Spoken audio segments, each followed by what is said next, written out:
welcome to your Friday stream.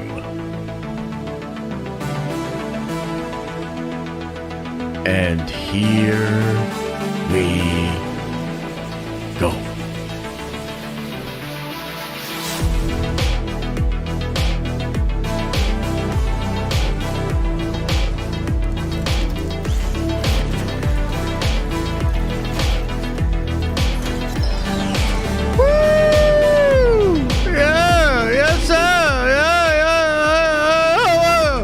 What's up, everybody, and welcome to the show, welcome to the stream, welcome to your Friday, welcome to the welcoming.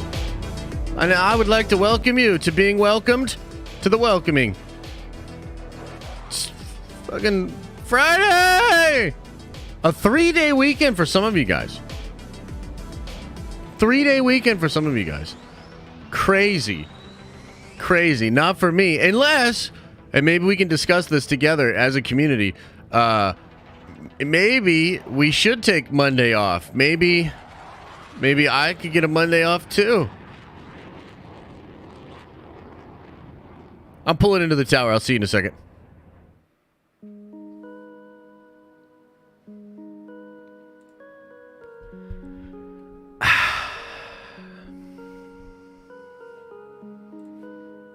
Yeah, man.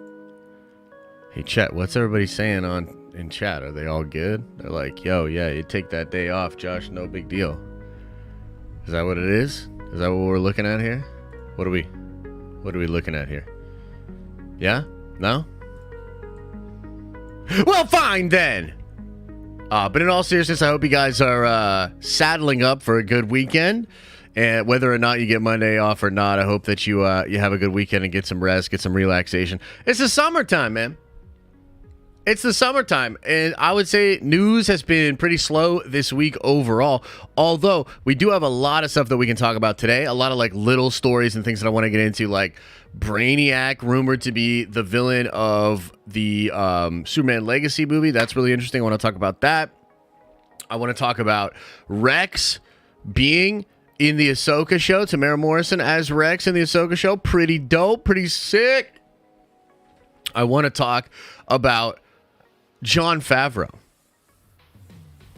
being offered to direct Secret Wars. Allegedly, rumors, and we'll talk about all that as far as what's going on with Secret Wars, Destin Daniel Cretton making a push for it, crazy rumors out there about that. And I think there's other stuff, too. There's other stuff that I'm not even sure about what's going on, but we'll get into it all together. You guys just bring up anything that I miss. And, yeah, we'll go from there. It should be really, really good. Before we get too much further into the stream, I just want to say show notes, kind of a thing. We don't really have much going on this weekend. I have a Prime stream today at 2 p.m. Talk a little bit about business, just content creation, what my thoughts are, and some updates about things we're trying on the channels. That'll be today at 2 p.m. Other than that, we'll be back at it on Monday. And, of course, we're aiming to have a huge meetup, a fan meetup, in New York City for the New York Comic-Con in October, okay? So we're planning stuff for that, and as a part of that, we are driving for members, okay? Membership's the very best way to help support the channel, support the community through memberships. We give you guys a ton of awesome benefits for being a Nerdventure member. You get 20% off the merchandise. You get access to behind-the-scenes streams. You get the emojis. You get access to special parts of the tower. All kinds of cool stuff for being a Nerdventure. And for this drive, we have kind of a cool thing set up for the different goals. So, if we get to 2,000 members, I'm going to get a Nerdventures tattoo. And I will get that tattoo in New York, probably during the meetup. And I'm going to cry like a big baby because I hate needles and I'm really afraid of it. But if we get to 2,000 members, we do that. If we get to 3,000 members, I'm going to dye my hair and my beard white like James Gunn. And I'm going to record a video apologizing to James Gunn and saying that he's so freaking great. And I'll also mention that I lost a bet. Believe that. That will be in that video as well. So that's for 3,000 if we get to that, so we don't really have to get that high. I wouldn't worry about it. And if we get to 4,000 members, the most bizarre, weird, ridiculous agreement I've ever made with the community, if we get to 4,000 members, I will do a nude calendar.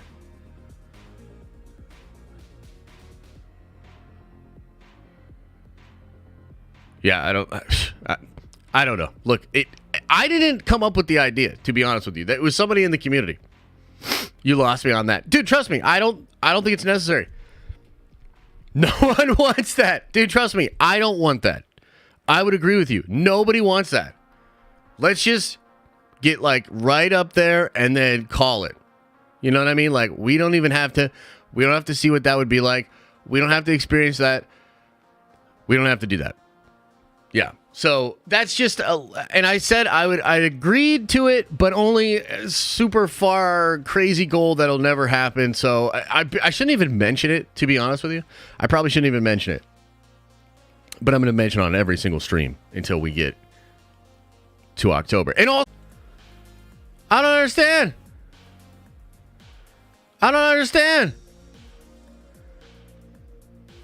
What the hell?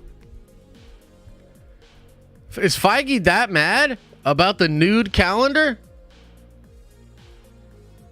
The fuck, bro? Maybe that's what I'll do. I'll do tasteful nudes that include spoilers. Full-on spoilers. You know what I mean? Maybe that's what we'll do. Yeah, I don't know. I'll take a look at that. Also, Diamond Figs, I appreciate the 10 gifted, man. Thank you so much. Corey, welcome back to the Nerd Avengers. Yeah! Appreciate it. Much love. Will the calendar be with Theory? Maybe we could get him for a couple months or for one of the months. No promises. No promises on that. So, anyway, yeah, I made a deal. I made the agreement, so I'm going to bring it up as we get closer to it, and we'll see. I think we'll probably at least get to the 2000, and I'll get the tattoo, even though I'm terrified of it, and it'll be really funny. It'll be a really cool experience, and we'll make memories at New York in October this year. So that shit'll be dope. So before we get into any of the like bigger stories and any of the bigger stuff that we want to talk about, can we talk about something a little bit? I don't know. I guess not all of you guys will likely be into this. So there was a PlayStation showcase this week, right? And I bet most of y'all, like, you know, got really hyped up for the Spider-Man 2 thing, which, like, Spider-Man 2 looks good, but I'm sorry, that Venom, nah, man. That Venom ain't it, bro. That Venom does not look that cool. Like, I don't know exactly what the deal is with that Venom suit, but, not that great. Yeah, no. What? You guys think that Venom suit looks great? Why is it all weird? Yeah. It looks so weird. Yeah. Oh, everybody likes it? Oh, everybody thinks it looks real cool, huh? No. Just make the Venom suit. Why you gotta make it all weird like that? My only hope is that when they remaster the game, they'll give it a glow up just like they did to the Peter Parker. Anyways, guys, the thing I really wanted to talk about was Marathon. Y'all know about Marathon? Anybody? Bueller? Marathon? Anybody know about Marathon? Anybody? Let's talk about it. Bungie. You guys ever play any Bungie games? Of course, probably most popularly known for Halo and Destiny. But they did a game in the 90s called Marathon, which I guess kind of launched them as a studio. It was really, really cool. They also made this other game, I think it was called Uno. Really interesting, like, combat mechanics and stuff like that. But it's essentially going to be a looter shooter that's done in space. And I just gotta say, man, first of all, like, I really like Bungie. See, here's the thing. When I was, you know, growing up, and I want to say, like, high school time into early college, Bungie was so much more than just a good developer. They were also, like, really great with their community. There would be Bungie update videos on the website. They would do all these really interesting puzzles and what they would call, I think, AGR or ARGs, which are puzzles that, like, the community and stuff had to figure out. Yeah, the forums were dope. Like, Bungie was this shining city on the hill, and they were awesome, right? And then I think they probably just hung around Halo a little bit too much. Microsoft, you know, being the corporate entity that they were, sort of hollowed out a lot of their reputation. And also, too, man, Destiny didn't help. I'm going to be real. Vanilla Destiny crushed me, dude. I hated that shit. And what a disappointment. They said it was going to be this big 10-year-long experience, this, like, persistent game thing. It was crazy, the promises that they made. And it was so shitty at the beginning. But there were obviously times when they were just so good and on top of it and really pushing things forward in the space, not just from a technological design perspective, but also from the community perspective. It was just great. I loved Bungie. TLDR, I really like Bungie. I have fond memories of Bungie, okay? So Bungie's out on their own now. They're no longer under Activision. They're no longer under Microsoft. They're out on their own. And they're making this game Marathon, man. And dude, the design, like the art style for Marathon, here, I'll pull up some of it. Show you guys just a little bit about this, because it just looks so damn cool, man. It just looks so damn cool. So check this out. See if we can get to, we can just watch one of the trailer.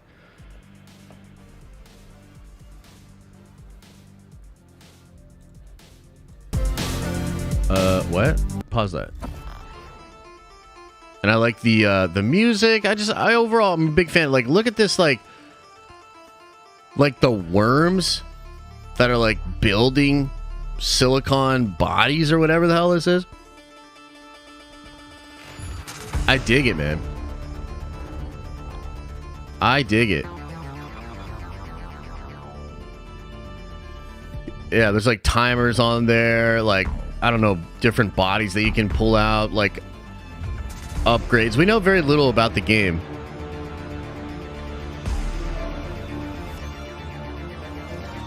But I mean, like, look at this art design, dude. This is nuts. And then this person's about to get sniped. And then someone's going to loot them.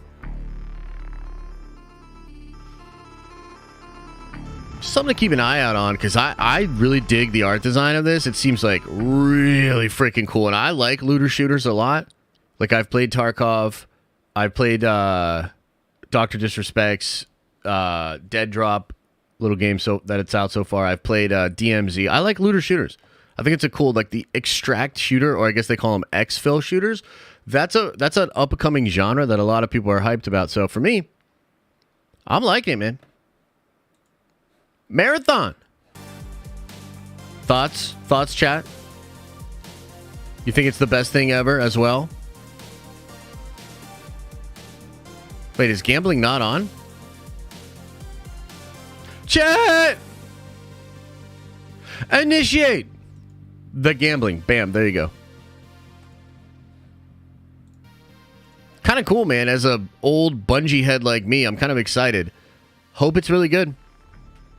Hope it ends up being really good. They did this really interesting thing, too, where they sent out to a bunch of content creators and streamers, like, these different keys and, like, information. They had all these puzzles that people are trying to solve online as well. And I like that aspect of the game for sure. Very cool. Very cool. Okay, next thing I want to talk about, guys, and I did a video about this yesterday, but I need to talk to you guys about Across the Spider-Verse, which I think comes out, what, next week, right? Am I wrong? Dude, yeah, next week. Damn.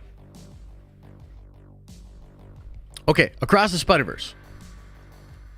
There was the world premiere. Okay? Mr. JB! Gifted 5 memberships. Appreciate you, brother. Thank you so much for the love, and welcome all ye new members. Yo, and Justified, by the way, I gotta hit you up, man. I saw your message. I saw your email. I'm gonna hit you up. If I don't hit you up this weekend, remind me, and I'll hit you up again. So here's the thing, man. The reviews and the first reaction for Across the Spider-Verse are crazy. Absolutely insane, man. And I did the video yesterday, and I wanted to sort of emphasize it a little bit, talk about it this morning with you guys, because I think we might be getting something really special with this film. And I think many of us have been wanting a truly great comic book movie and wanted a movie that felt just incredibly impactful for the genre, felt like this sort of, like a zeitgeist moment where we're all like in this thing together and we're really cheering. The closest I think we've gotten this year has been Guardians 3, which I liked. I didn't love, but I did like it quite a bit. And it's a good movie. But even that film, I feel, was not this... like, I didn't see in the reviews or the reactions like, yo, this is one of the best in the genre. Yo, this is game-changing, etc., etc. I don't know if you guys have seen some of these reviews. Maybe some of you watched the video from yesterday. But, yo, there are people saying this is the greatest animated movie of all time. And that's more or less, I think, just based upon what they visually do in the film. Just from the perspective of animation through a technical, visual experience, but also like the ability to tell a story. People are saying this might be the greatest animated movie of all time. I've seen a lot of people say that it's the best Spider-Man movie of all time. The best Spider-Man movie. It's so bizarre. Like, my hype level for the film was like maybe at like a 7 before I started seeing all these reviews. I expect it to be good. I loved the first one. But I'll be honest with you guys, part of me was like, there's no way they're going to be able to recapture that magic. I'm looking for a good sequel, but there's no way they're going to recapture that magic. Like, that movie, to me, Into the Spider-Verse, up until I saw No Way Home, was my favorite Spider-Man movie of all time. It is so damn good. Treats the mythos with such respect, such interesting characters, really cool multiverse stuff. Peter B. Parker, maybe one of the greatest things to ever be put into Spider-Man mythos. It was incredible. I really, really liked it. People are saying this one might be even better. People were saying this could be the Empire Strikes Back to the New Hope that was the first film. And so I just wanted to talk about that. I wanted to put that on your radar because next week I am so incredibly excited to see the movie on Thursday. I'll give you my review that night. And then Friday morning, we're going to have a big old stream where we talk full spoilers about this movie. And I've got a ton of stuff to do for giveaways next week as well. We've got Spider-Gwen Funko Pops. We've got friggin' Miguel O'Hara Funko Pops. We've got Miles Morales Funko Pops. So next week's going to be super cool, man. And as a big, big Spider-Man fan, I'm super excited. Like, this is something special, man. And as I said in the video yesterday, guys, we're not at that place anymore where comic book movies and Marvel movies are getting like softball treatment from critics. We're not at that place anymore where like after every world premiere, all the reactions are the same. Like, we're now in a place where like people are pretty skeptical of these things. Reactions are pretty middle of the road. Even Guardians, like after the world premiere, there were a lot of people like, I don't know how people will feel, etc. So it's like, it's worth really thinking about, given where we are at with these movies, for this film to be getting the reviews that it is. It's very impactful. Like, it's important. So I'm excited. By the way, how many of you guys are going to go see that movie opening weekend? And where's your hype level at for this film, man? Like, because the first movie, I don't think it made the money that sort of matches to the impact that the film had. Do you know what I mean? Hell yeah, man. Look at that. Look at that hype, bro. 0? Missed? You better have accidentally not put a 1 in front of that. Hype is about a 7. Oh, okay. 69. Nice. 12 now. That's not even legal. That's not even legal! But pretty damn cool, man. Hell yeah. I'm excited. And it's kind of cool because it came out of nowhere. I mean, like I said, I was excited for the movie before, but for it to be that freaking good is pretty crazy. Let's talk about another movie that's coming out next month. And let's try to make sense of this. Let's go on an adventure together. And let's talk about The Flash. Oh, The Flash. Oh, The Flash. Oh, Warner Bros. Warner Bros should change their name to Warner Bruh. Because a lot of shit that comes out from Warner Bros, I'm like, bruh? What? So we're going to talk about this, the projections for the film. This is coming out from the Hollywood Reporter. I will say there are other reports that are making it out to be a little bit better for The Flash. So we'll talk about it all, okay? Ezra Miller's The Flash and Pixar's Elemental encounter box office headwinds. Early tracking shows The Flash opening to a soft $70 million at the domestic box office, while Elemental is pacing for just $40 million. Two summer tentpoles open June 16th. Both DC's highly anticipated superhero pick, The Flash, and Pixar's Elemental have their work cut out for them before opening in North America theaters on June 16th, according to early tracking. The Flash, starring Ezra Miller in the titular role, is pacing to open in the $70 million range, according to sources who have access to tracking data. Box Office insiders say that's a soft number for a movie that's been heavily promoted by Warner Bros. Discovery as the best superhero film of all time. Others note that the movie's hold once it opens is more important than the opening weekend gross. I would say both are pretty important, but things do appear to be pretty front-loaded for the most part. In late April, The Flash was the toast of CinemaCon.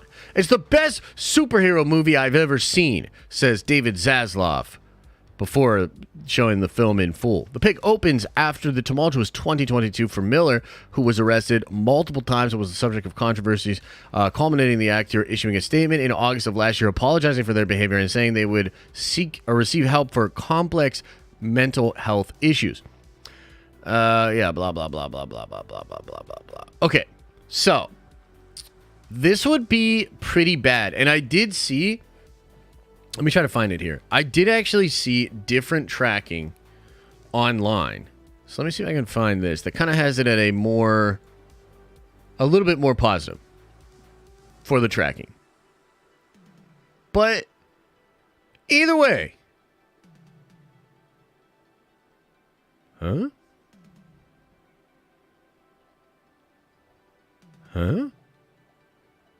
Well, I can't really find that.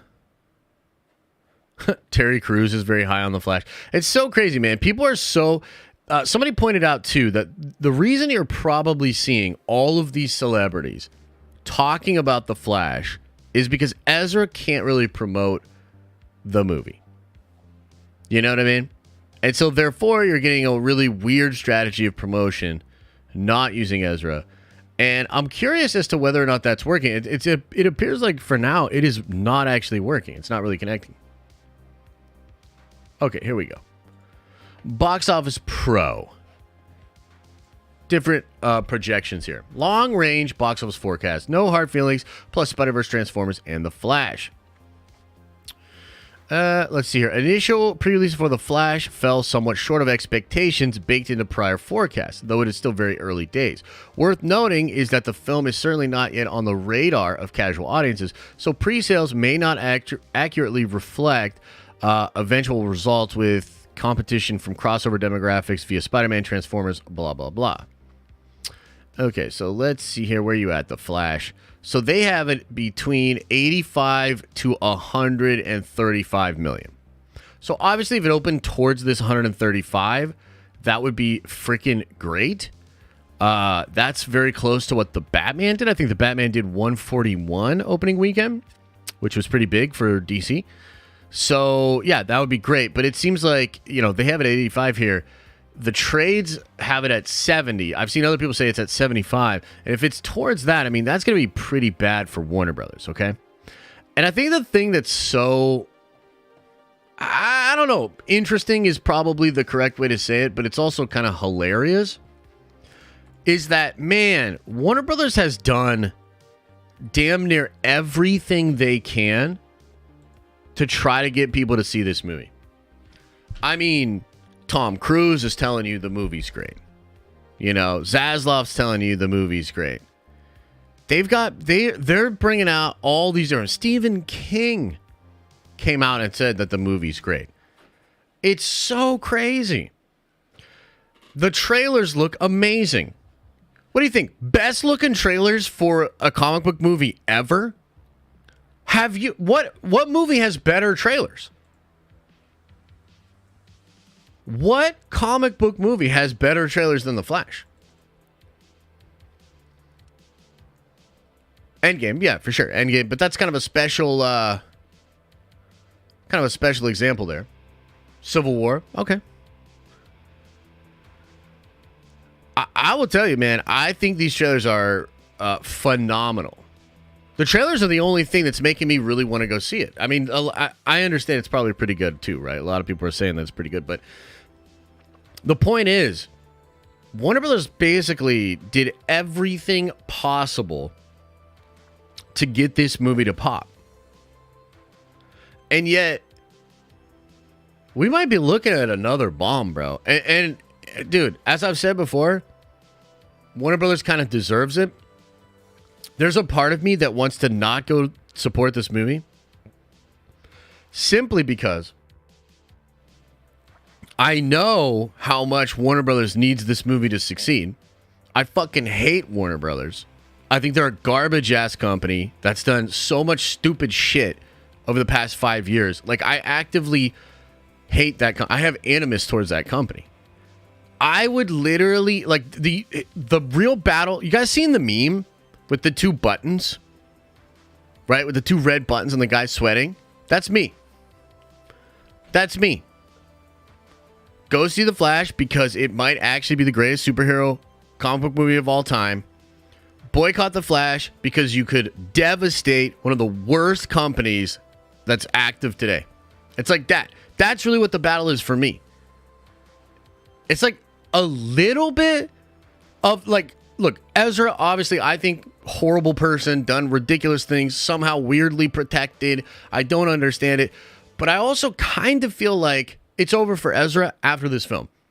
Do you guys think you're going to see Ezra in another huge franchise after this? I don't think so.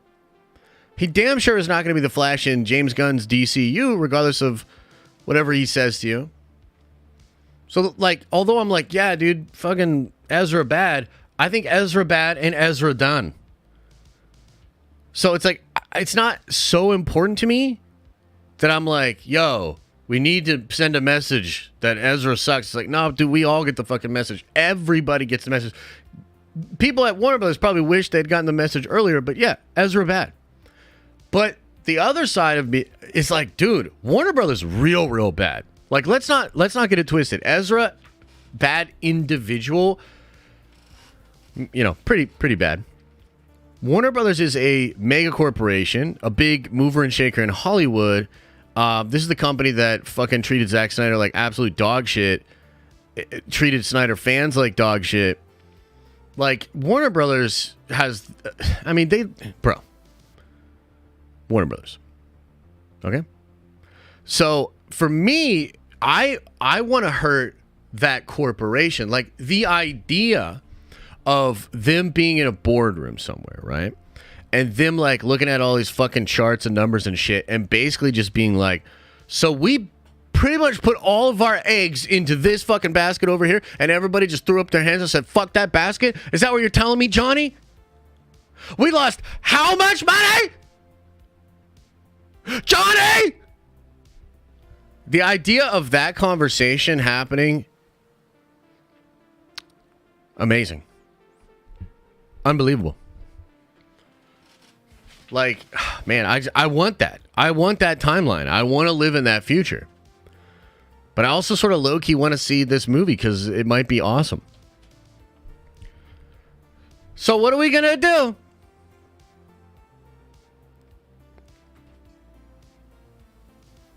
Maybe, Harley. Maybe. What are we going to do? Ladies and gentlemen, should we just say fuck this movie? Like, we got a couple weeks. Okay? We got a couple weeks. Yeah. God, I'm so on the fence. Let me ask you this. How many of you guys are not seeing the film because of Ezra? Throw a 1 into the chat. How many of you guys are not going to go see the movie because of Ezra? Just, that's what it is. Facts. You're like, nah, this shit will not stand. You're not going. What? Bro. No way. Wow. Wow. Damn. Well, Johnny should pull up this stream when he's explaining this to the corporate bigwigs. Holy shit, man. Yeah, I'm super on the fence. Again, I don't know. For me, it's a little bit more about Warner Brothers than even Ezra, if I'm being real. So let me ask you another question here.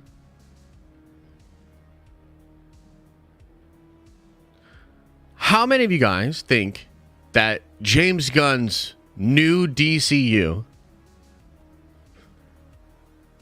how many of you guys think that the fact that you getting a reboot is that maybe one of the reasons that this movie's not tracking well?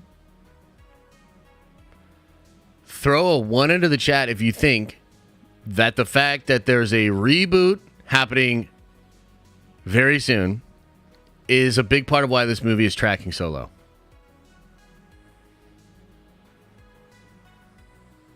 Yeah. Oh, man.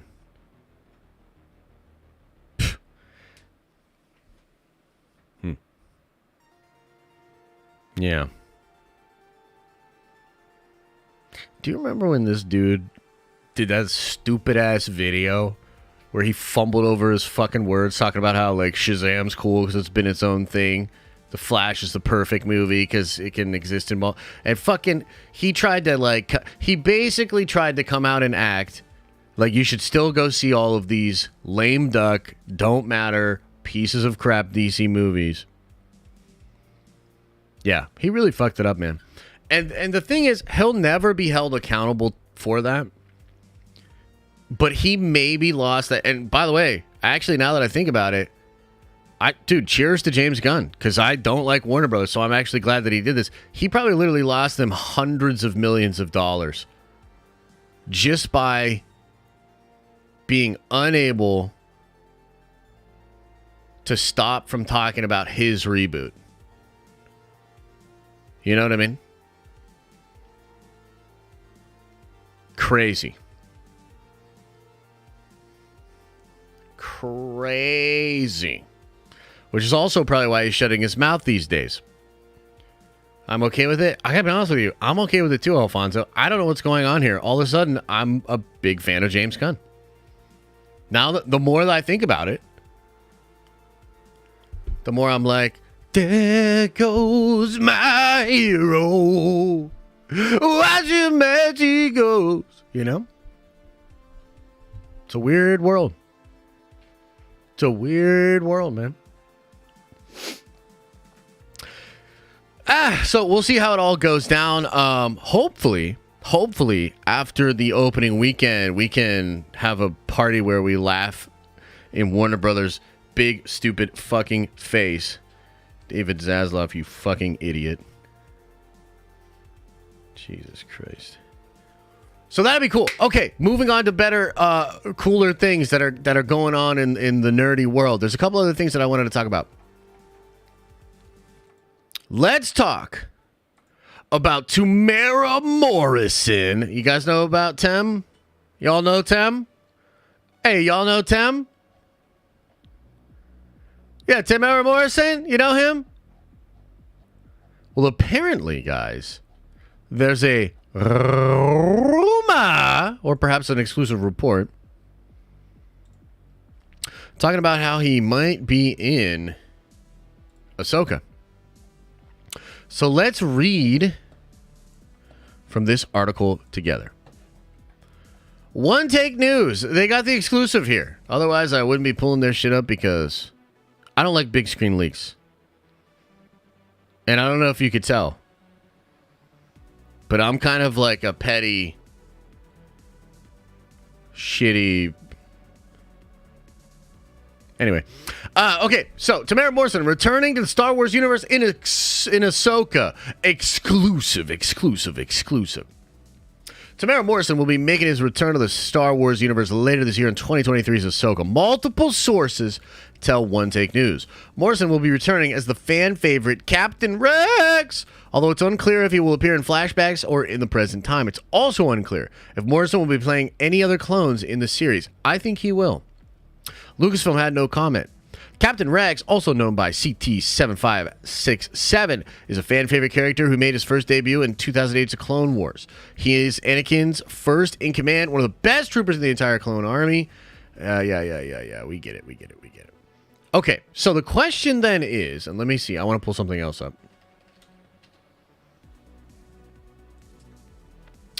The question then is,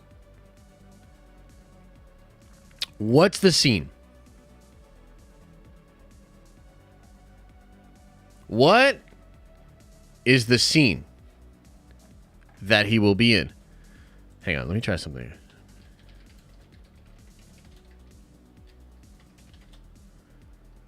Will it be a flashback? Will it be present day?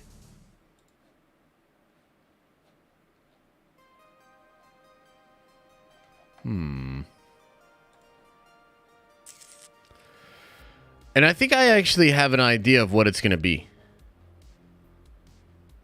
Jeez. Okay, what I need some help here. Let me see if I can find this.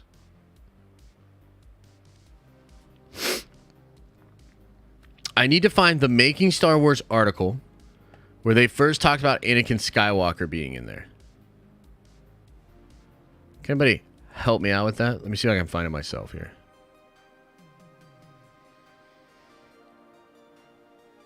Here we go. I think I got it.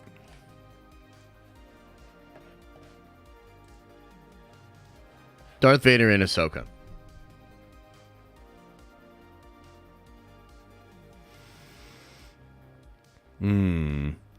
Maybe this isn't it. There's an article where he talks about the scene with Vader and Ahsoka. Is this it?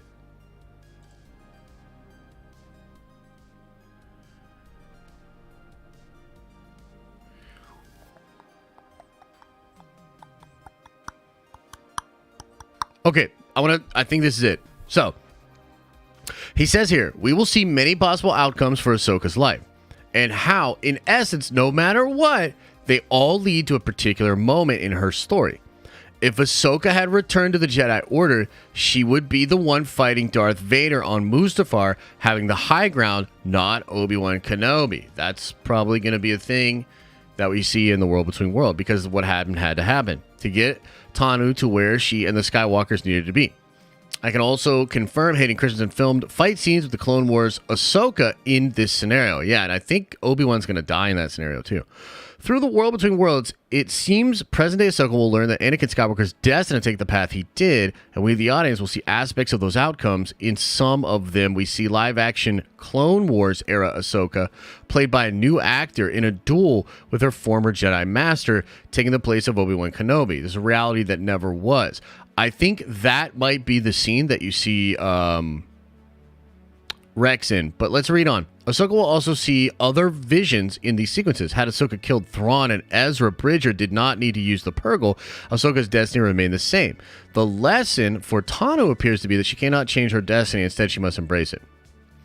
So if Ahsoka had killed Thrawn, okay. So that's the scene that I think it's going to be, is her, a younger Ahsoka, training with Anakin. That I believe is when you will see Rex and possibly other Clone Wars people. You know, the other thing that's weird about this sequence is this was something, and you guys help me out here, chat. This was something that had been rumored for a long, long time. Did we think this was possibly in Kenobi?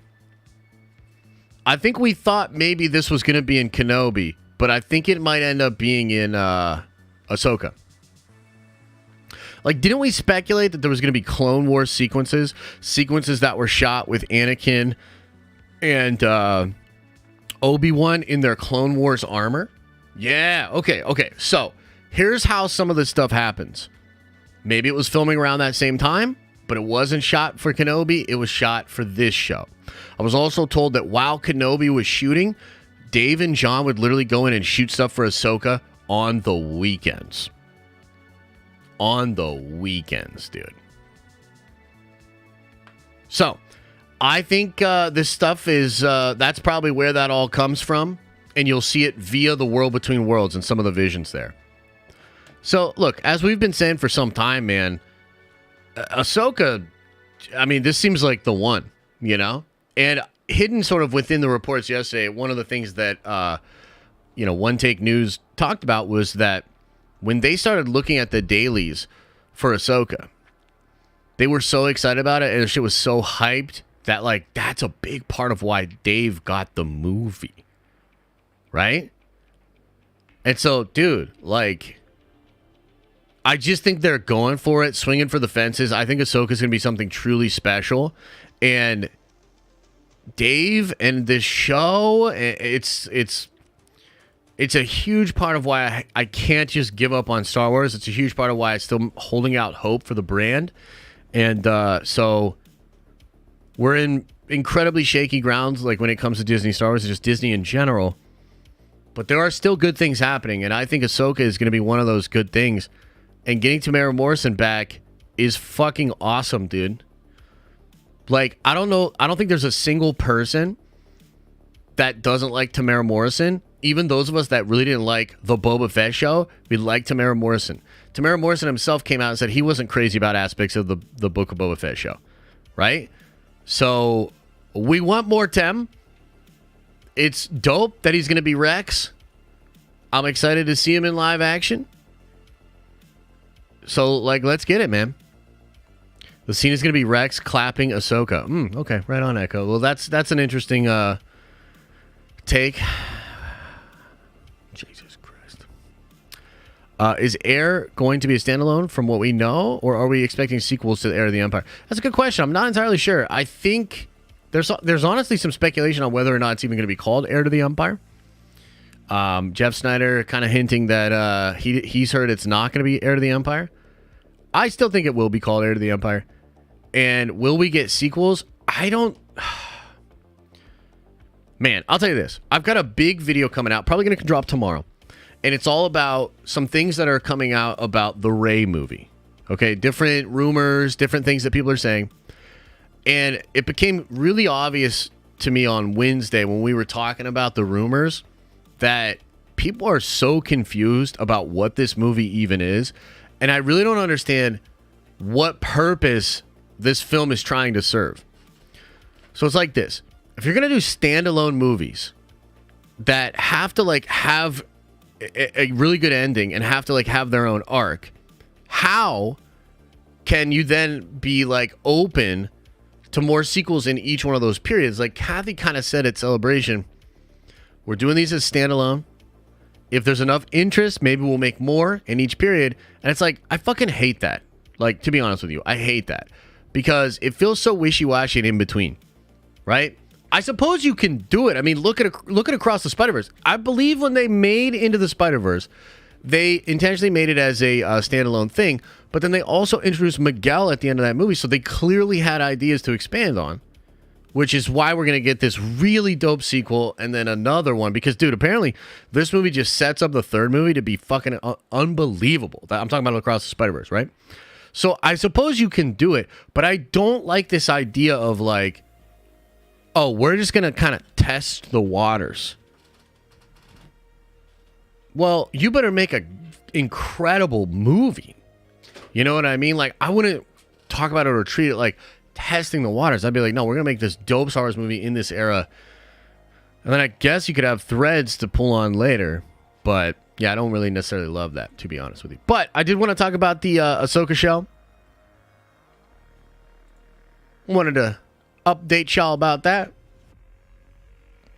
And now, oh, you know what? No, let's talk about Brainiac, then we'll talk about the Marvel shit, okay? So let me talk about Brainiac a little bit.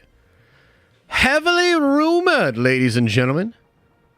And by the way, dude, this is so funny to me. Again, like, I can't help it. I gotta talk a little bit of shit on James Gunn. I gotta do it! Okay?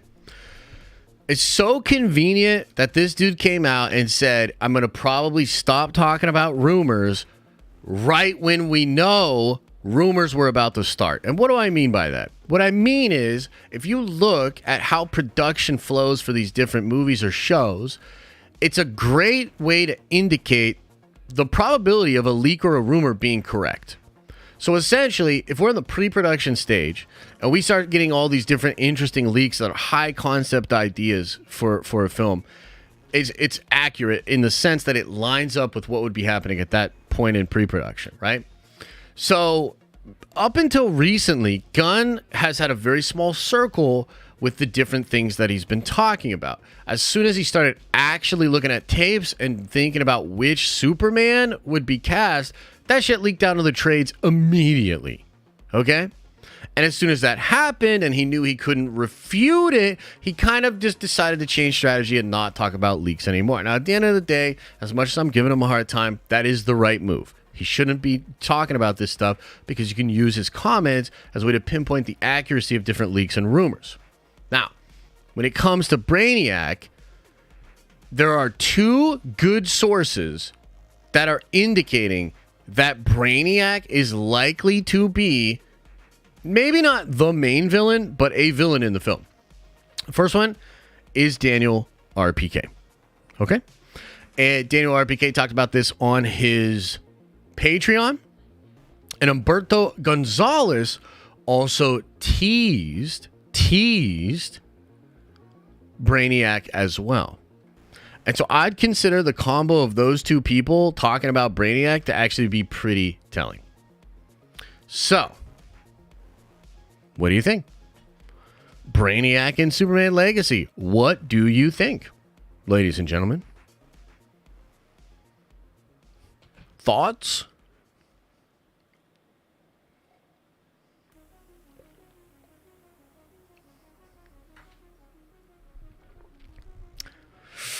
Yeah, it's a W. I mean, that there's no way around it. That's a W. And, as much as I give James Gunn a lot of crap, he's a big sweaty nerd. Okay, he's a big sweaty nerd. And so there's also the possibility that he actually does. I mean, dude, it's not outside of the realm of possibility that this dude could deliver the best Superman movie ever made. And I'm not going to deny it. If he does it, I'm going to fucking lap that shit up. I love Superman. I love Superman. Brainiac is an incredible villain. Brainiac's a villain that's been sort of teased for a lot of different projects. I believe there were long-standing rumors that Brainiac was going to be the villain of Man of Steel 2. Brainiac has appeared in different video games, different animated films, obviously a big player in some huge comic book runs.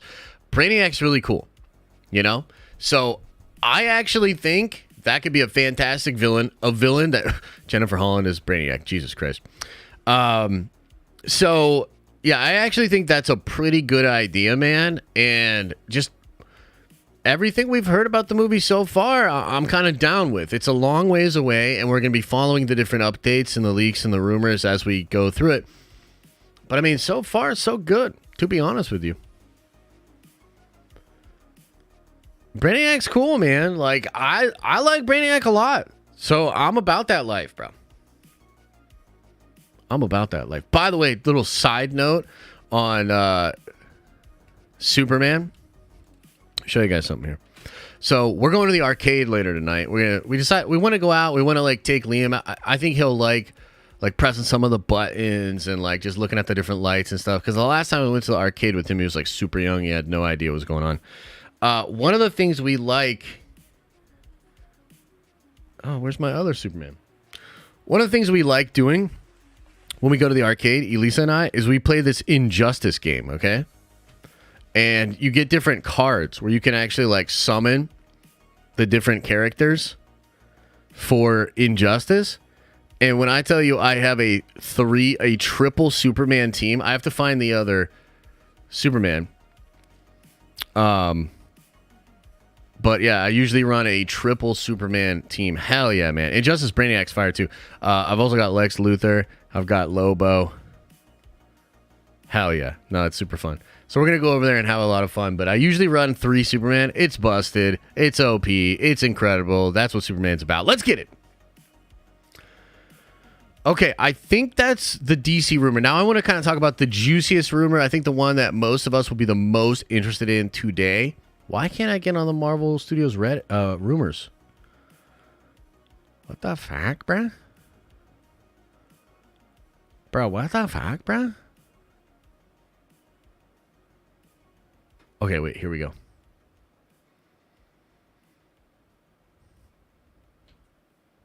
Hang on. Okay. So I just need to pull this up to be able to reference it. So yesterday... Dude, why? Why is Reddit shit in the bed? Okay. So this comes from the Hot Mic podcast with Jeff Snyder and John Roca. They dropped a bunch of tea as they usually do.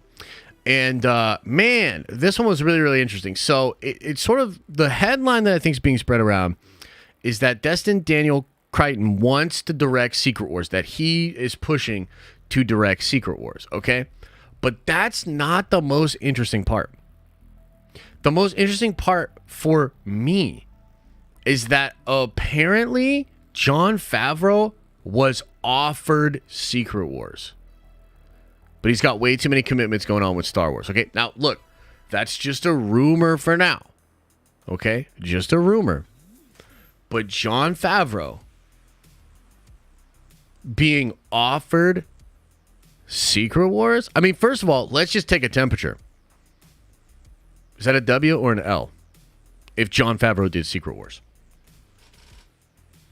would you be happy?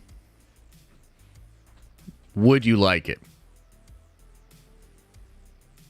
Yeah. Okay. A lot of W's, a few Ms, a couple L's, a lot of W's. Yeah. So,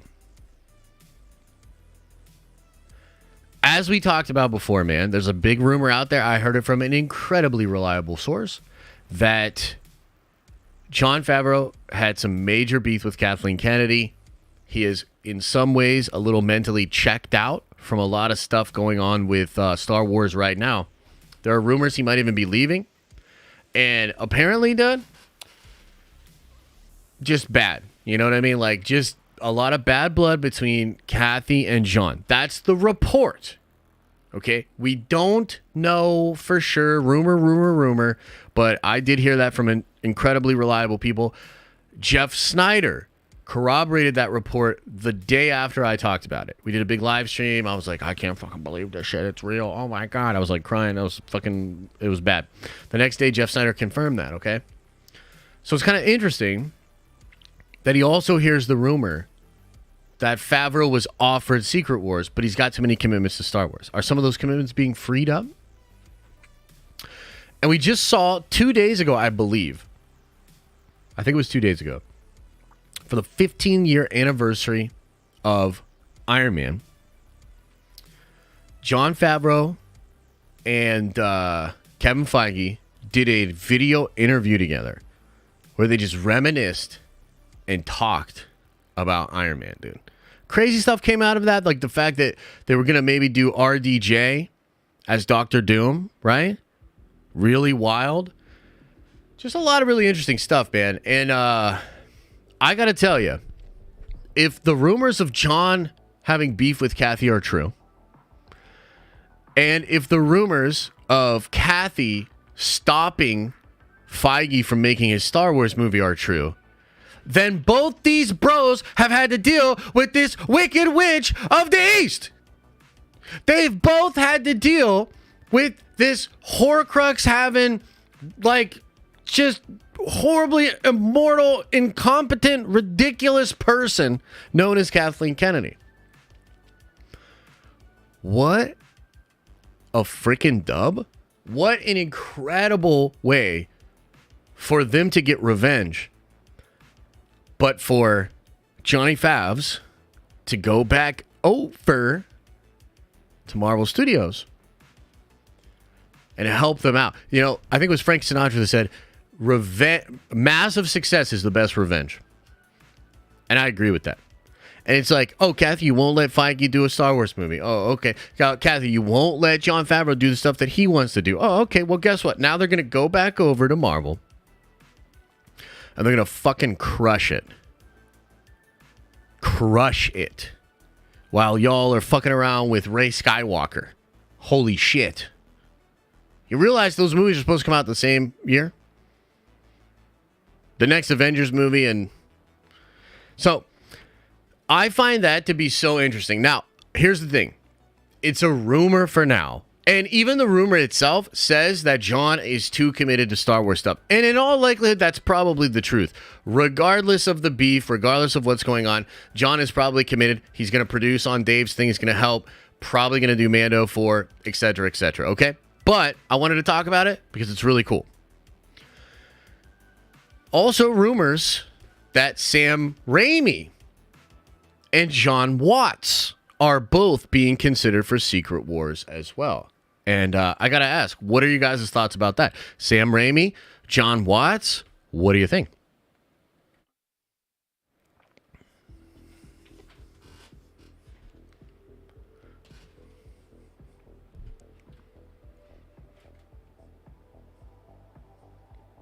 Okay, let's go to the polls on something. Oh, I got to end this poll. Let's go to the poll on this, man. Because there's 4 main choices here. Who should direct Secret Wars?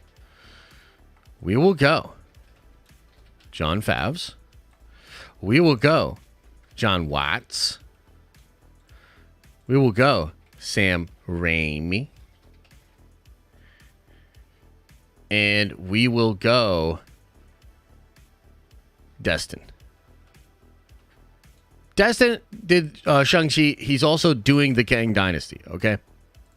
Those seem to be the 4 picks. Those are the 4 that he talked about yesterday on the podcast. Russo brothers. Unfortunately, Russo brothers seem to be out of the equation. Give it to Ryan Coogler. Look, apparently, the last thing I heard about Coogler was that he didn't want it. They wanted him to do it. He wasn't about it. And maybe they just pay him a bunch of money and they get him to do it. But for now, it seems like he's out of the conversation. He absolutely could be the guy that does it. We're speculating here. You know, we don't know.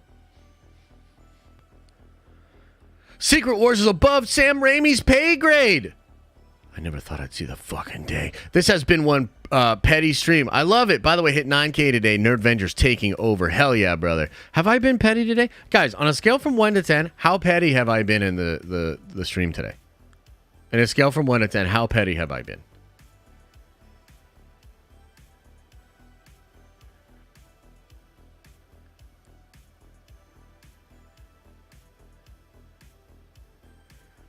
Damn. Seems like I gotta turn it up a little. Watts did the best multiverse movie yet. He earned Secret Wars. That's a cool take. I like that. I think it depends on who's willing to let Feige mingle with their stories, etc. Sure, that's fair. Yeah, so it seems like all y'all are lying because I'm not being petty at all. Shit. Jason says, Russo's too busy with the next awesome post-apocalyptic movie Electric State starring Anthony Mackie and Chris Pratt. Is that true? It's kind of interesting. Kind of interesting. Yeah, I like Raimi. I mean, look, at the end of the day, Raimi and Waldron already work together. I love Multiverse of Madness. I know like a lot of you guys like don't like that movie, and it's like it's okay to be wrong. Like it's cool. Like I've been wrong once or twice. You know, I've had a bad opinion maybe once. So it's cool that you guys don't like the movie. But the fact is, it's a fucking 10 out of 10. It's a masterpiece. And we would be lucky to have that motherfucker direct a Secret Wars. Shut your mouth when you're talking to me. But also, yo, check out this scoreboard here. This is fucking crazy, dude. 63% of y'all want Johnny Favs to do it. Oh, it would be such a W. Oh! would be such a W. Oh, man. You were right about D&D making a Billy. Oh, wait. Hey, you don't say that, John. You don't say that. Oh. I just remembered something that I kind of wanted to show you guys. The man that started it would be so ironic. It would be. Also, potentially the movie that RDJ comes back as Iron Man. I even saw some people saying, what if Jon Favreau directs Armor Wars? And maybe that... Dude, honestly, here's my thing. Bro, Favreau, you need to just walk away from Kathy. Like, as much as I love Star Wars, as much as I love Dave Filoni, you just need to walk away, bro. You need to walk away from Star Wars. You need to do Armor Wars to kind of get back in the flow. You need to do Secret Wars, but you also need to produce a whole bunch of other movies. Get in the room, help everybody out, get back on the team, fucking produce, direct Armor Wars with RDJ, then do Secret Wars, bro. Bada boom, bada fucking bing. Let's get it. That's what I want. Yeah, man. Yeah, he's Happy Hogan. That's a great point. He's locked in either way. He's coming back either way. So just let Johnny Fabs come back and like let this man shine, because frankly, this would be a great moment for both of these guys. I feel like Feige is in a place where he needs motherfuckers that he can trust. And you know, things are just weird right now for Marvel. So they need, like, here's something that I think is going to be kind of crazy. I think Kevin Feige is going to start dropping, and I think this will begin this year at San Diego Comic-Con. I think he's going to start dropping massive names, dude. Massive directors, massive actors, massive writers. Like, I think the writer that's going to take over for Loveness on the Kang Dynasty is going to be a huge name. A huge name. Right? And you think about Adam Driver as Reed Richards, that's a different strategy than they've had in the past, where they'll go for more lesser, or sort of like lesser known actors. You know, they put a lot of stars in Marvel for sure, but like they usually aren't like they're not like going after the star power. It's the character power, it's the universe power that drives that. But Marvel's currently at a place where I think Feige knows, he's like, we need to change this up. So I think they're going to go big names. And Jon Favreau coming back into the picture would be huge for them. And if Favreau's really like just creatively frustrated with what Kathy's doing, it would be perfect to go back over and work with Feige, because the structure over there is just so much better. You know? So, pretty crazy story, guys. It's just a rumor for now. We really don't know how it's going to shake out. But I would expect that we're getting some massive announcements at San Diego this year. I think they're going nuts, dude. Need to get a Taika to rewrite. Ah! Ah! Taika? No! Taika? Ah! That's my reaction to that. I don't know about all that shit, bro.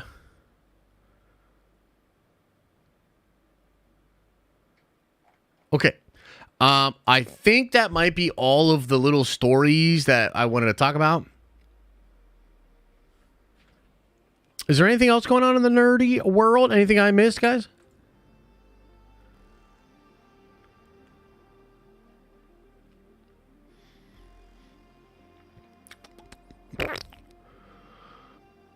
Ew. Anything else? Talk about KOTOR? I mean, look, at this point, here's the deal with KOTOR. Who knows? Right? It got like pushed to a new studio to complete it. Technically still on the books, technically everything's still going on. It could absolutely fall apart. I don't know. It might not happen. UFC weekend or Warhammer? What do you mean? Is there a good UFC this weekend? I haven't really been paying too much attention to it. I'm definitely going to be painting up some Warhammer this weekend, though. Any rumors on Obi-Wan Season 2? If not, Warhammer! Dude, you guys want to see this new custom-painted Warhammer piece that I just got in the other day? I bought it, and it just came in. Should I go get my cool toy to show everybody on stream? UFC Fight Night? Okay. Should I show you guys? All right, cool. Give me a second. I'll go get it. Hey, you shut up, Joey.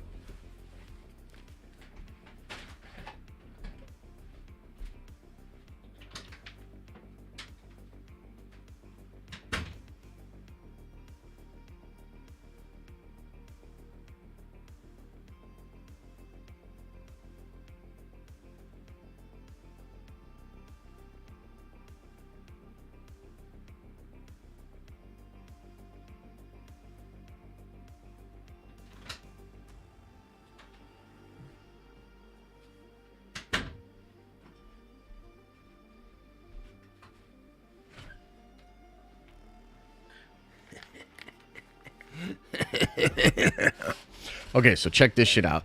This is for my new army, because I have a Custodes army, but I started to build Dark Angels.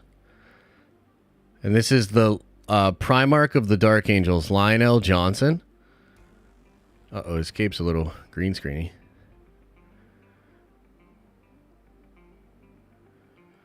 Whoo! Hot damn! Hot damn! No, I did not paint that. I did not paint that. I did paint this one, though. I did paint this one, and I have to work on it a little bit because... So, okay, if you pull these up together, the one main thing is I need the gold on this is very bronze, which I actually don't love, but I need to touch up... I'll have to touch up this guy to get the gold to be more bronze, and then try to, like, whiten out some of it and... get it to match, because this is a different color scheme than you usually see on Dark Angels. Can you see? It's actually not bad. I'm actually kind of happy with that paint job. But I need to take the gold to that bronze, darken the green a little bit to get it to match. It's the Deathwing company of the Dark Angels. So I'm going to be painting that up. Next week, I'm going to be doing a lot of painting, too. Getting excited for 10th edition. It's going to be cool. I keep trying to get... how long to paint one? I painted this guy... I mean, I primed him and then let him just sit there for a while. And then I did the whole other paint job in one night. Probably like a couple hours of work. You know, taking breaks and whatnot. Yeah, I like mine. This might be the best paint job I've done on a mini yet, but I'm also like getting much better each time. So like the more and more that you do it, the more like you get better at, you know, brush control. Blending is going to be a next thing that I want to work on. So I figure though, like it's something I'm going to do probably for the rest of my life. So I'm not necessarily in a rush to get really, really good, but I expect in like 5 years, I'll just be really, really good. Like, that's just kind of how it will work. You know what I mean? Where do you buy paint? Any specific brand? I mean, there's a really nice hobby shop next to me that I, you know, frequent. So I just get my paints there. There's all kinds of brands. Citadel. Do you go to many workshops or you just kind of start painting on your own? Yeah, I just started on my own. I watch a lot of tutorials, YouTube videos, and just a lot of trial and error. The first time that the first couple of models I've done are so bad. But that's just how it goes. And like, you just kind of keep going at it. Oh, it's super fun. I'm quite enjoying it. So, my buddy who hates painting and putting stuff together, he is sending me a bunch of his stuff that I'm going to paint up for him next week. He's going to pay me a little bit for that. And I'm going to help my other buddy too, because everybody's trying to get their armies ready for 10th edition. So I'm going to try to help the boys out. And it's practice for me too. Like the way I look at it is it's practice for me and, yeah, get to help them out. Oh man, I use all kind of brushes. Some dry brushing, some thin brushes, thicker brushes for the wash. It's like a whole thing. It's a whole world when you get into it. It's like a whole world. Yeah, I love freaking Warhammer. It's awesome, dude. It's my new favorite hobby, and I'm trying to get Theory into it. I keep trying to kind of just push him over to the Warhammer side a little bit. In fact, last night he was putting together a speeder, and I was creeping on his stream, and I literally was like, I was almost about to type in there like, you should just be putting Warhammer together, like on his stream. And I didn't. And then all of a sudden I don't know if any of you guys were in his stream last night, but he like picked up the bass and he was like, this is kind of like Warhammer. He's like, I kind of want to get into Warhammer. And I was like, I didn't even have to say anything. So I just like took my hands off of the keyboard and I was like, dude, he's on the path. He's already on the path, man. Yeah, I have an airbrush. I'm not that good at airbrushing, low key. I feel like I need to like thoroughly clean my airbrushes though. My airbrush thing.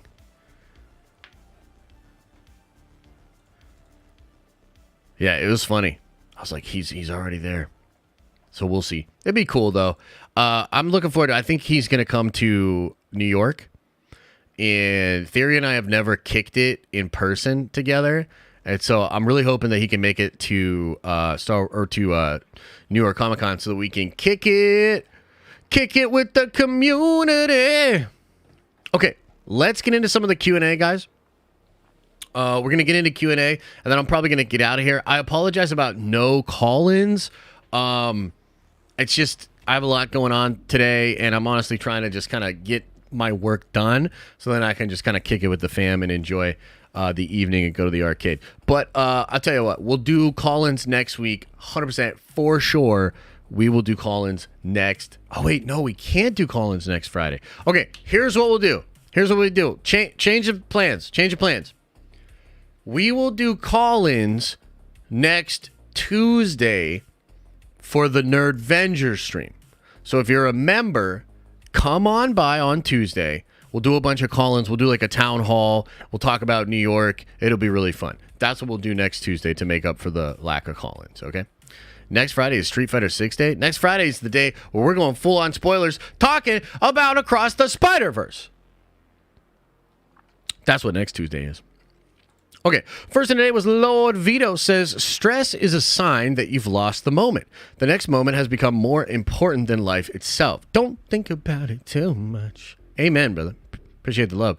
Datboy22 says, what if Favreau is asking for Feige's advice on how to run a studio, potentially new head of Lucasfilm maybe? Ooh, that could be pretty cool, man. Certainly wouldn't hate that. Kind of an interesting thought, Datboy. Juicy Jethro with a $10 holla, very generous, man, says, blinkers, mount up, take my money, going on vacation tomorrow, so hype. Dude, that's so awesome.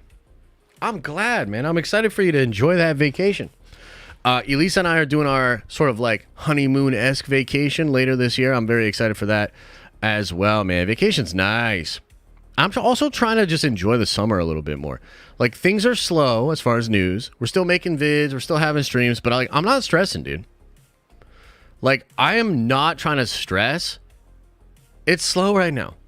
It's going to pick up. I just want to fucking chill. And plus, I have so much comic book stuff I'm working on. Oh, I'm so excited about the comic book, guys. I'm so excited. Can't wait to share more. Corey, welcome back to the Nerdvengers. Diamond Figs gifting 10 memberships. Holy mother loving love of mothers. Dono asking about the calendar with Theory. We'll see about that. James R says one of the calendar months has to be the Leia bikini. I really don't want to do that. I think the only way I would do a Leia bikini picture is if I was like fucking yoked.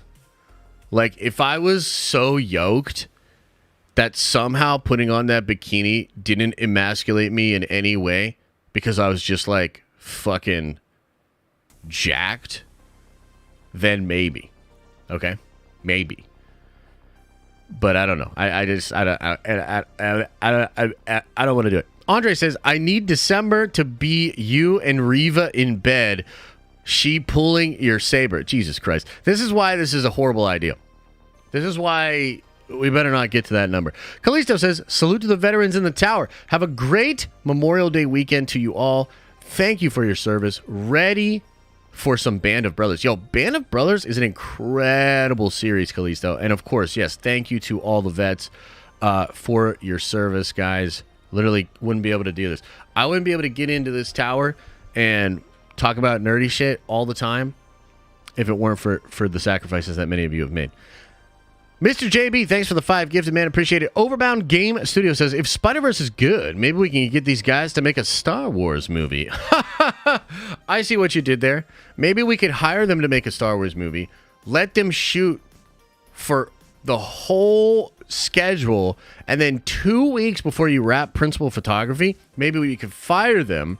Maybe then we could bring in Ron Howard, keep to our original release date, desaturate everything to try to match it all up so that it all ends up looking like poopy, shitty, dusty, horrible planets. We could do a member-berry checklist, and then years later, we could say that it's Alden Ehrenreich's fault.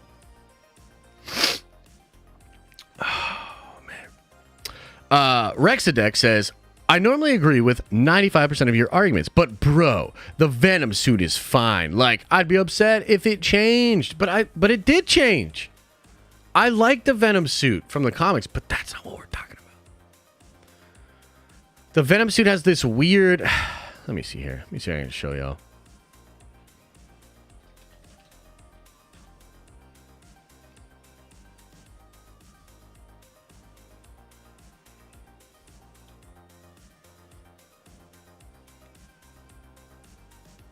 Is it?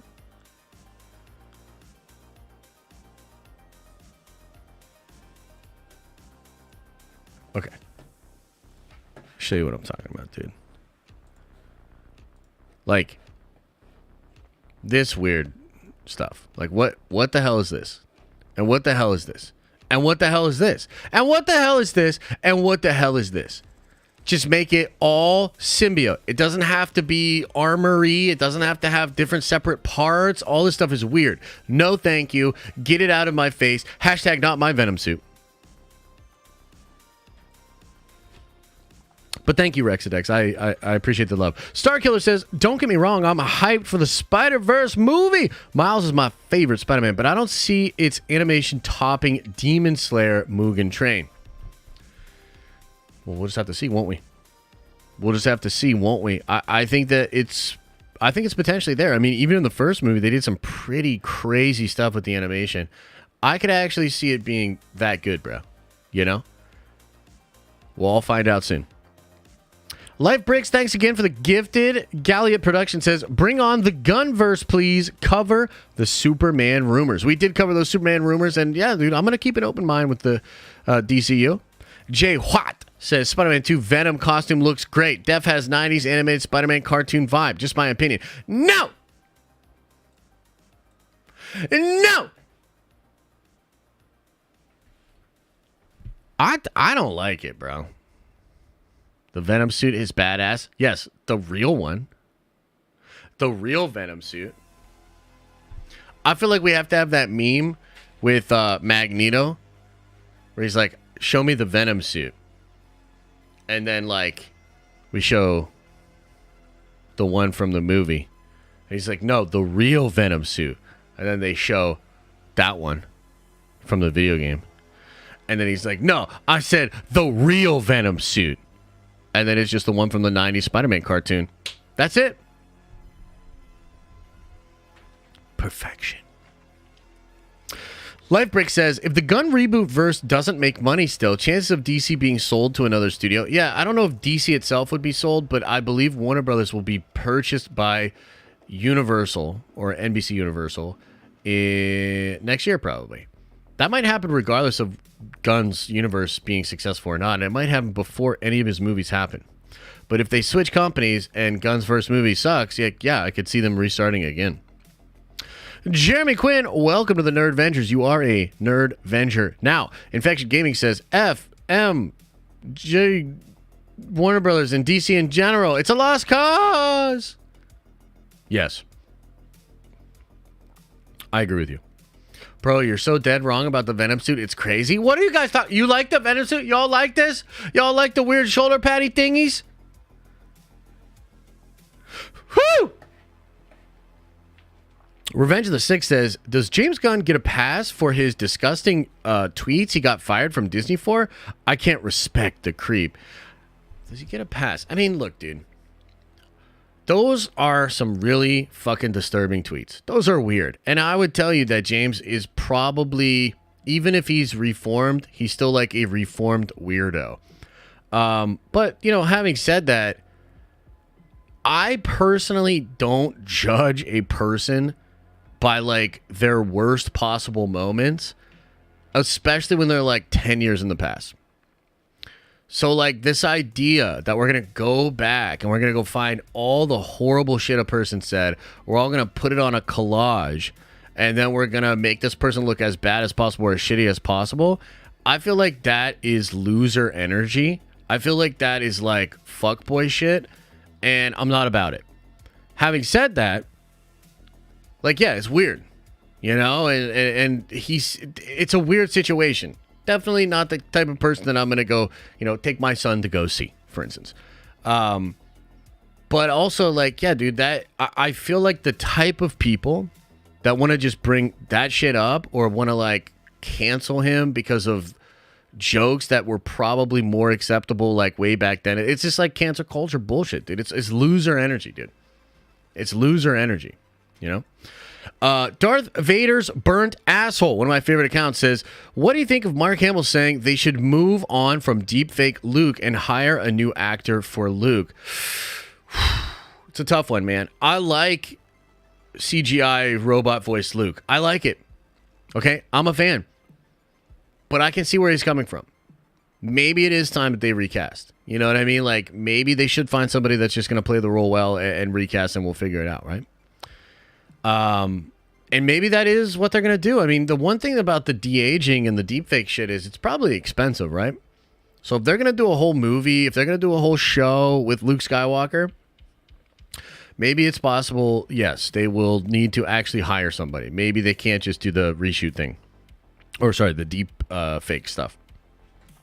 So we'll have to see. Overbound Game Studio with a $10 says, do you think The World Between Worlds is an idea from George's sequel trilogy? Thinking back to George's interview with Cameron about midichlorians and people being vessels for the Force. You know, there's probably some interview out there where like Dave talks about this. I'm not sure, but it wouldn't surprise me if it came from that concept. If it came from the wills, if it came from some of those more abstract ideas of like the cosmic force and the living force. So, yeah, I mean, it wouldn't surprise me if that indeed is the origin of that. Appreciate the love, man. Thank you. Mr. J. Westman said, Soup's film has potential for multiple villains. Very true. Very true. And I'm about it. Let's get it. Kevbot says, whether Brainiac is the big bad of the film or potentially of the first arc, it's a W. He's a fantastic, iconic villain that brings a lot to the table. Yeah, I agree. I mean, I just think I think it's huge, man. It could potentially just be a little thing that happens. It could also be fucking unbelievably cool, right? I mean, you know, it's not Kandok. What's the planet or the city that he puts into the little jar? Trev, help me out here. What's the little, the city that Brainiac does? So Brainiac is like, Kandor. It is Kandor. So something like that could be really cool to witness. Kandahar. You know, like Brainiac, he's like trying to like document the universe and also like just take over it. So at one point he like takes this entire city and puts it into a like jar, basically. Yeah, the bottled city of Kandor. And that's fucking crazy. And imagine him doing that, like, with modern effects, like, in a really crazy way. I mean, that's kind of a dope opening scene, you know? And it really set up the stage for, like, how crazy Brainiac could be, right? Yeah. Could be cool. Kevbot said, oh, no, we already did that. Star Wars Oddball says, super hyped for Ahsoka. Find myself less and less excited about superhero movies. I'm more pumped for the crazy sci-fi like Warhammer 40K and Rebel Moon. Yeah, I think that's fair, man. I mean, superhero movies have kind of hit a weird spot where we're tracking the same ground a lot of the time. And I also think, this is another thing that I'm really excited for Across the Spider-Verse. it's like the multiverse is a dope idea, but we have barely scratched the surface. Like we're in the multiverse saga, but like, are we really? We're barely scratching the surface of how cool the multiverse can be. This movie, I think, is going to show us just how cool the multiverse can be. Just how dope it can be as a story device and also a way to launch so many fan servicey, amazing Easter egg type ideas. So that's another reason why, like, I'm hyped for this film, dude, because god damn it, do we need to just crack open this multiverse, man? You know? Mr. J. Westman said, Josh, let's not forget when Paul Rudd threw up on John, and I love you, man. Just how KK was throwing up on his creation of Mando in his season 3. Oh my god, yeah, I forgot about that scene. That scene is pretty funny, though. Jon Favreau's great in that movie, too. Candle says, this has been one petty stream. I love it. By the way, hit 9K today. Nerdvengers are taking over. The Nerdvengers are taking over. Hell yeah, man. Appreciate it. And also, I'm not petty. You don't say that. Billy the Kid Lawrence says, no matter who directs what, as long as the Agents of S.H.I.E.L.D. return, all is well. Jesus Christ. Jesus Christ. Here we go. Captain Cannoli, welcome to the Nerdvengers. You are a Nerdvenger now. Appreciate you, brother. Watch those wrist rockets says, will you do a paint job stream? Bob Ross Josh. No. And here's why. Warhammer and modeling and you know, painting the minis and stuff, it's like a true passion of mine right now, and it's something separate from work. It's like the last thing I want to do is turn my non-work outlet into work. And I know that might seem crazy, but even this stream, even this right now, even all the outlandish, crazy shit that I have said, it is work. I'm trying to be entertaining. I've thought about what we're gonna go over. I've built a system, all these different things, right? So I don't want to do that to Warhammer. Someday maybe I would talk about lore and do, like, you know, maybe some content around it. But no, I'm not gonna paint on stream, man. I'm gonna paint where I like to paint, and I'm gonna just enjoy it, and I'm just gonna, you know, have it be that thing. But I appreciate the thought. Big run says, hey Josh, do you have any theories about Gods by Hickman and or Fall of X? No, I don't really. But I'm excited about all that kind of stuff, man. Like, Hickman's great. And I still haven't checked out Gods. I want to check it out. But I'm super excited for the Marvel stuff he's doing right now. It's going to be sick. Harley says, Josh, stream. Thank you. Appreciate it. I'm not sure. Was there something else? Sashin says, Josh, doing that calendar shoot. Yeah. Oh, God. We'll see. Jason gifted 10 memberships. Holy cow, brother. Thanks so much, man. I appreciate that. 34 Virgo says, is gifting someone means you pay their monthly bill? Yes. I mean, yeah, I think so. Yeah, it's like you pay for their membership that month is what it is. Oh, by the way, I think remember how you guys were bringing up that it's different prices? I think somebody told me that has to do with Apple. And it has to do with your payment shit. And it, like, just changes if you're using Apple or you're not using Apple. Yeah, so I don't know, man. There's nothing I can really do about it. Dono Chero says, do you have any ideas for Mutant Saga movies? I'd love to see Rogue and Gambit Theft Adventure. And what's happening with Wolverine game? We don't know anything about the Wolverine game yet. I'm excited to learn more, though. Insomniac's pretty great. And as far as, like, what to do in the Mutant Saga, man, there's so much untapped potential, so many cool things that they could do. It really seems like Deadpool 3 is going to be a huge movie for mutants. And, you know, even Halle Berry was sharing some photos recently with some Storm-esque hair. And, man, wouldn't it be wild? Wouldn't it be wild? Stormy, what's up, brother? Wouldn't it be wild if we got, I don't know, Magneto taking over the world with Thor's hammer? Man, I don't know. That'd be kind of cool.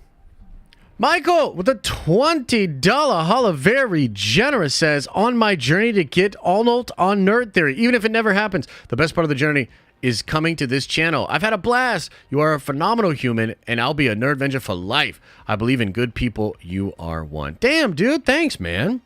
I appreciate that. It's very kind. And look, I'm open to having the homie on. You know, I'm talking to Theory about it, but the truth is, man, sometimes Theory and I, like, we've got so much going on, and then, like, Mondays for us are just, like, it's a commitment, but we're not necessarily, like, thinking too much about it. We're like, okay, we're going to get on camera, we're going to do our thing. Our chemistry is that we don't really need to, like, we just get on and do our thing. You know what I mean? But yeah, it'd be cool to have him on. Janes01 says, to be honest, Majors and Ezra are probably considered child's play compared to the Hollywood elite.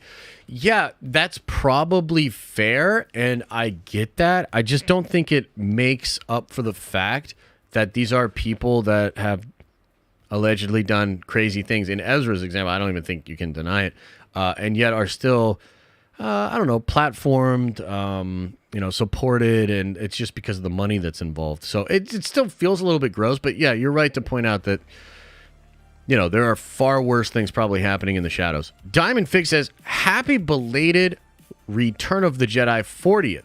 Did you see Mark Hamill in Esquire saying stories after episode 6 don't need to be told?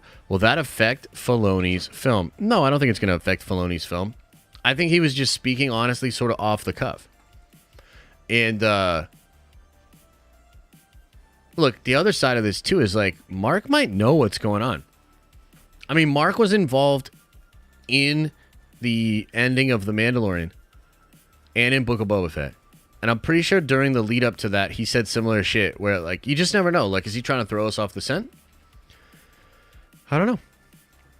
I really don't. Vandal the Black with a 10 spot, appreciate you, brother, says, are we singing Don't Think About It Too Much when it comes to the writer's strike? Last one was 100 days and Heroes went into the crapper. It can happen again, bro. They have legit demands, bro. Nerdvengers for life. Yeah. So, a couple of different things on this. Number one, like, I want there to be fair compensation. And, I don't know what that even looks like. I really don't. And as I said before, it's also the case that none of these streaming companies can, like, make money. Entertainment is changing, so it's a tough spot for the company. I think it's a tough spot for the writers as well, right? Of course, I want it to be resolved and there to be fair compensation and for us to move forward, okay? So what is actually going on right now, right? Like, why did the Thunderbolts stop production, but Deadpool 3 is going into production? Why? What? How? What the fuck? Well, I think there's a good bit of principle. When I say that, what I mean is principle photography. Getting the shots into the cameras. There's probably a good bit of stuff that Marvel can do during a writer's strike. But it's also probably crazy for them to attempt to finish a movie during a writer's strike. So what this means is, like, you're going to see a lot of stories today about how Ryan Reynolds is not able to ad-lib on the set of Deadpool 3. He has to stick to whatever script they have to the letter. And that's technically true because if he ad-libs, it's considered writing, it's considered crossing the picket line, etc., etc.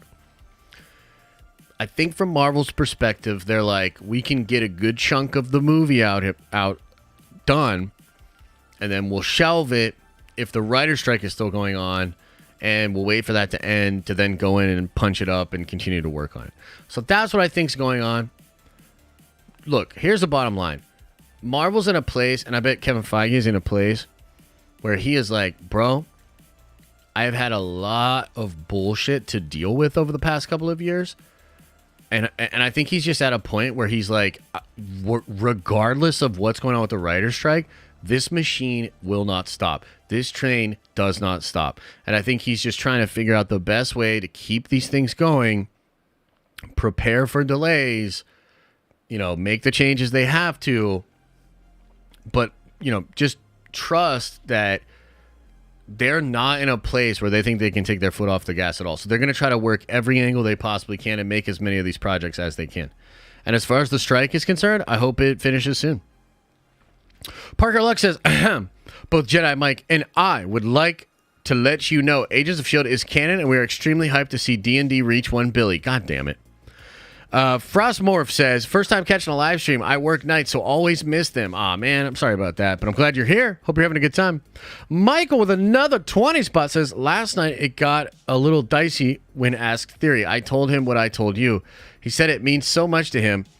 He does a 180 and goes on a rant about having a 3-man nerd theory. I said I just like the guy. Geez, let's not get nuts. Wait, what? He said it means so much to him. He does a 180 and goes on a rant about having a 3-man nerd theory.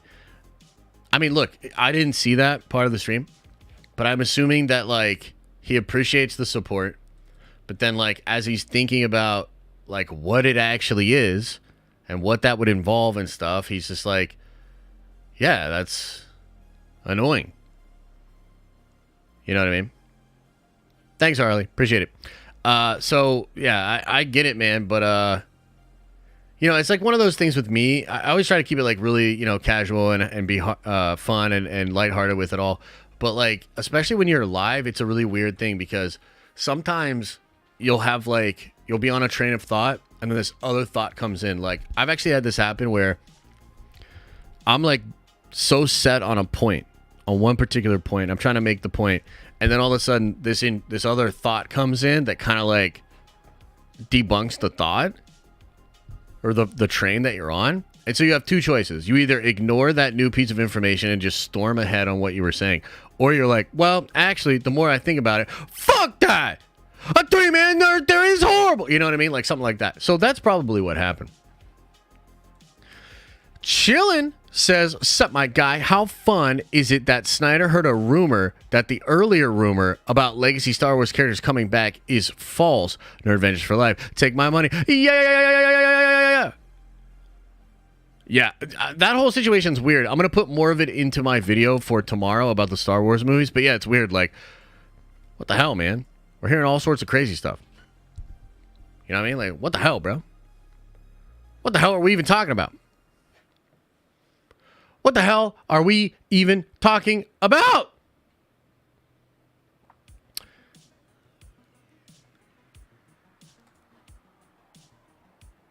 Yo, so what else is going on, guys? Let's hang in the chat for a little bit, and then we're going to call it. I'll see many of you guys at 2 for the Prime stream.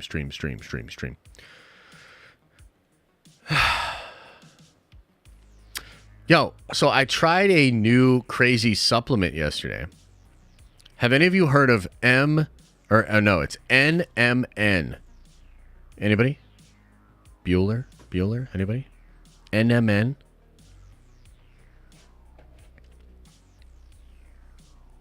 Gotta check out Gods? Yeah, for sure. I want to check it out. Yeah, so it's pretty crazy. Meth? Not exactly, bro. Not exactly.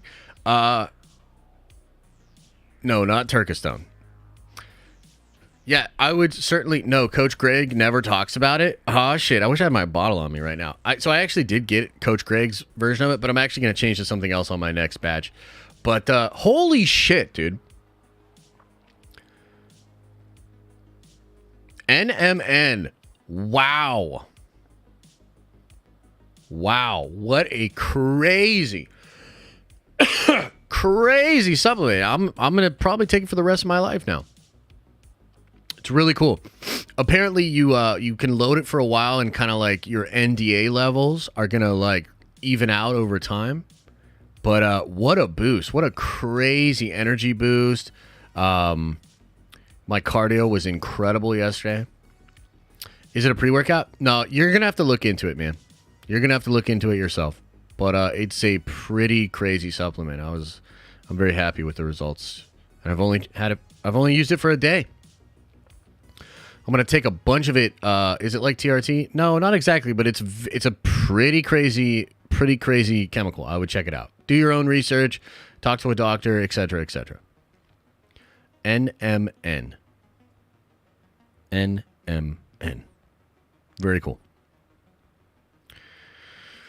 I'm going to go get a freaking crazy arm workout today. It's arm day. I'm going to go nuts. You're going to have to look it up. Just look it up on your own. Just look it up on your own. All you got to know is that I anecdotally, I have not experienced a supplement in a long time that had such a profound effect so quickly. It was very crazy. So go check it out if you're interested. If you're into, supplements, if you're into working out, etc., etc. Do I have any favorite DC animated movies? The Flashpoint movie is fantastic. Dude, there's a lot of them that are really good. Gods and Monsters, cool. Red Hood. Yeah. Yeah.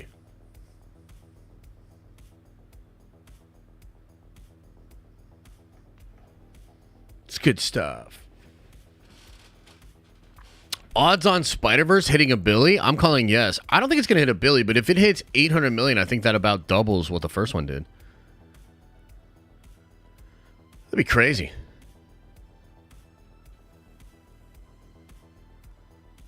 Yeah, Doom is really good too. The one that was like that Dwight McDuffie story where they steal Batman's plans to kill the Justice League and it actually like kind of works. Yeah. Yeah.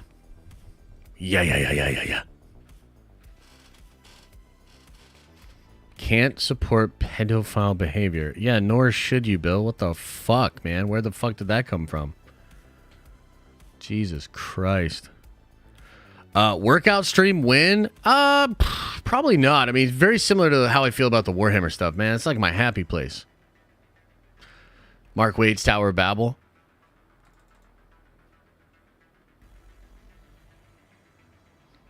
Dude, Bill, I'm gonna fucking ban your ass, dude. And like, real talk, man. Real talk. Like, I don't know what you're on right now, but like, just shut the fuck up, bro.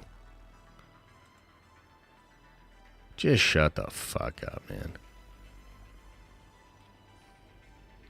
Jesus Christ.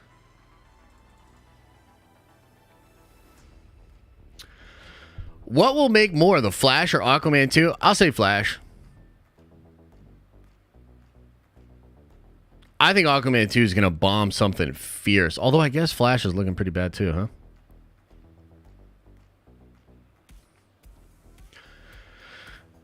Hey, Josh, thoughts on The Legend of Zelda recently been playing Breath of the Wild? I mean, look, dude, Zelda's dope. This new game looks absolutely incredible, but I'm just not like into Zelda like that anymore.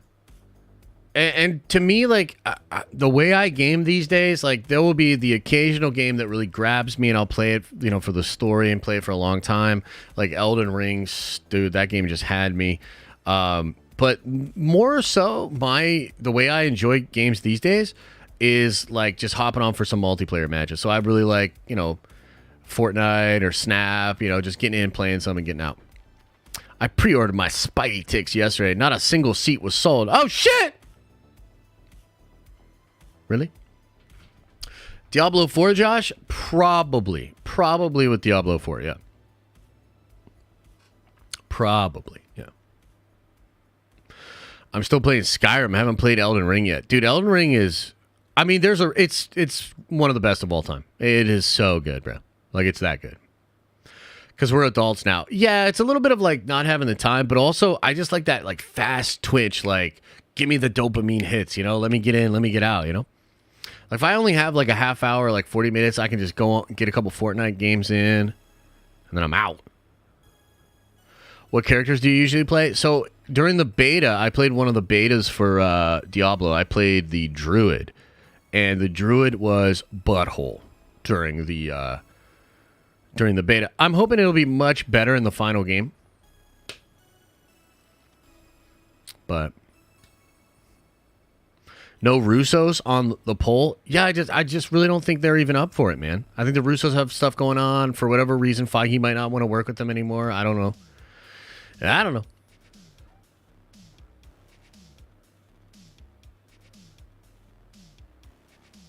don't know. Citadel was terrible, dude.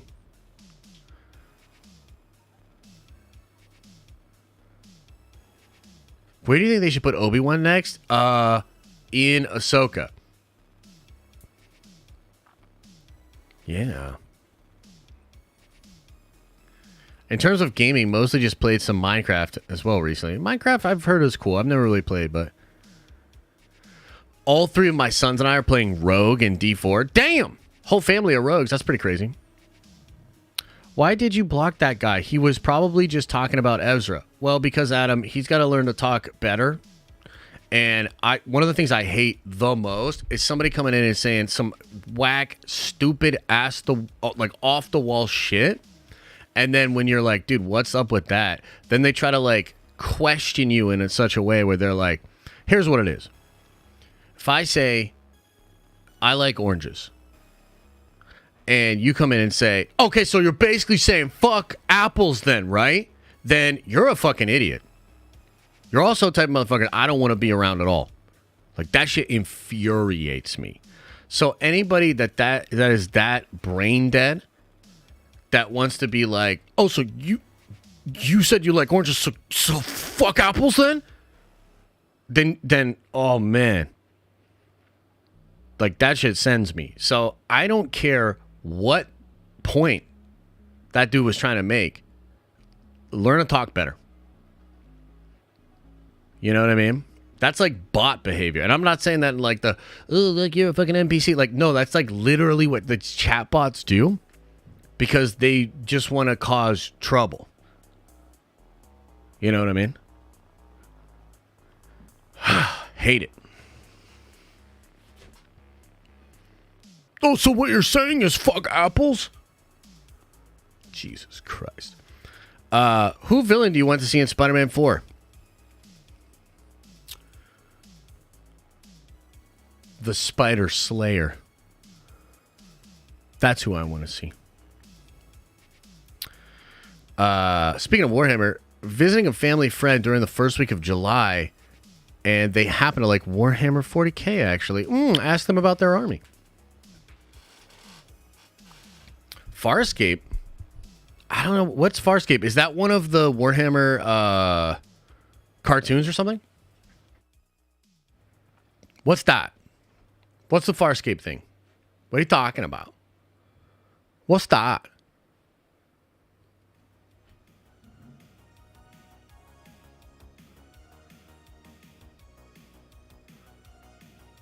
What's that?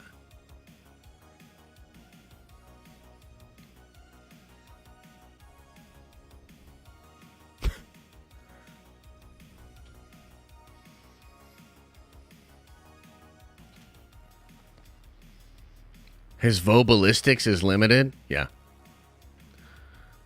Farscape was on the Sci-Fi Channel like 15 years ago. Oh, I'm not really familiar with that then, man. I think you'd love that show based on your feelings about Guardians. Oh, okay, sick.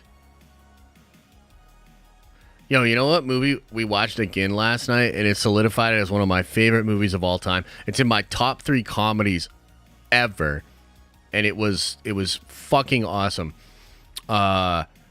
Unbearable Weight of Massive Talent with Pedro Pascal and Nick Cage. Dude, I'm sorry, but that movie is way better than Everything Everywhere All at Once. It is deeper. It is more meta. It is a better movie than the movie that won Best Picture last year. It is fucking hilarious.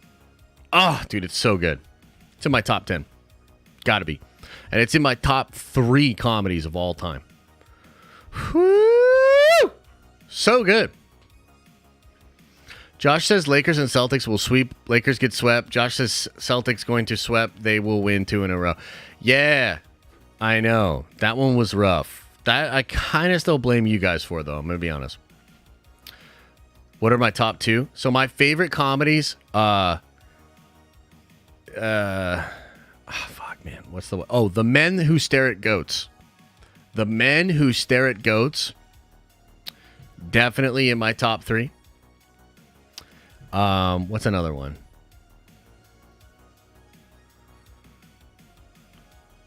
Yeah, I'd probably say like The Men Who Stare at Goats, Unbearable Weight of Massive Talent. You know, another movie, I don't know if I would say this is in my top 3, but it is one of my favorite comedies of all time. Have you ever seen The Informant with Matt Damon. Matt Damon. Big Lebowski, of course, yeah.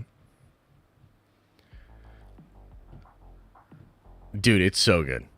It is so good, man. Drew Smith says, did you see the trailer for Spider-Rex? And when he shot his webs, it says T-Whip. My hype is out of control. No, I didn't see that trailer, actually. That seems kind of fun, though. My top 3 fruits. Go. Strawberries. Galia apples.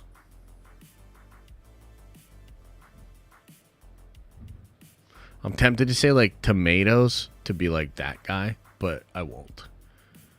Let's go kiwi. Tropic Thunder. Elise has never seen Tropic Thunder, dude. Isn't that shit crazy? Josh, have you seen early screenings of The Flash have missing minute of the film and not showing the real ending and post-credit scenes? Yes, I have. Why does Josh hate bananas? Yeah, I see, exactly. You think it's okay to hate bananas? That's like what that guy would say. Matty V says, about to watch Zack Snyder's Justice League for the first time. Advice? Buckle up, dude. You're about to have your fucking mind blown. Incredible movie. Incredible movie. My God. All right, guys. I'm going to get on out of here. Much love to y'all, man. I really appreciate it. Appreciate all the support. Thank you guys for being here. Thanks for hanging out. Thanks for all the new memberships. Thanks for everybody that's going to come to the meetup in New York Comic Con. Shit's going to be dope. Much love to you all. I'll see the Prime members in about an hour. Video tomorrow. And then we'll be back at it on Monday, okay? Michael says, Theory and I are cool. No issues. It's to say what happened with the chat limit. We had awesome moment. Tagged you on Twitter for the clip. Awesome. I'll take a look at it. All right, everybody. Much love. As I always say, I hope you're having an awesome and a nerdy day, and I'll see you in the next video.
Is everybody gone?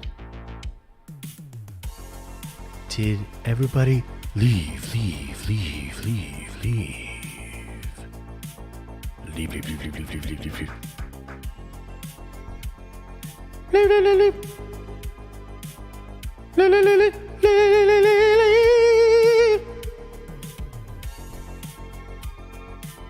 What a week.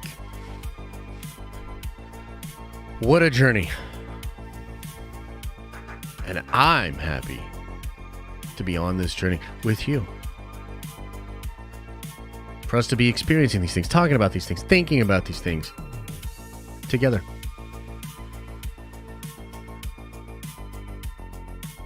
And we face the change, the ebbs and the flows with fortitude and open mind. and a lot of fucking skepticism when it comes to Kathleen Kennedy. But that is what it is. Much love. Feel the power flow from within you. Open up your third eye. Wash out that stinky butt. I'll see you later.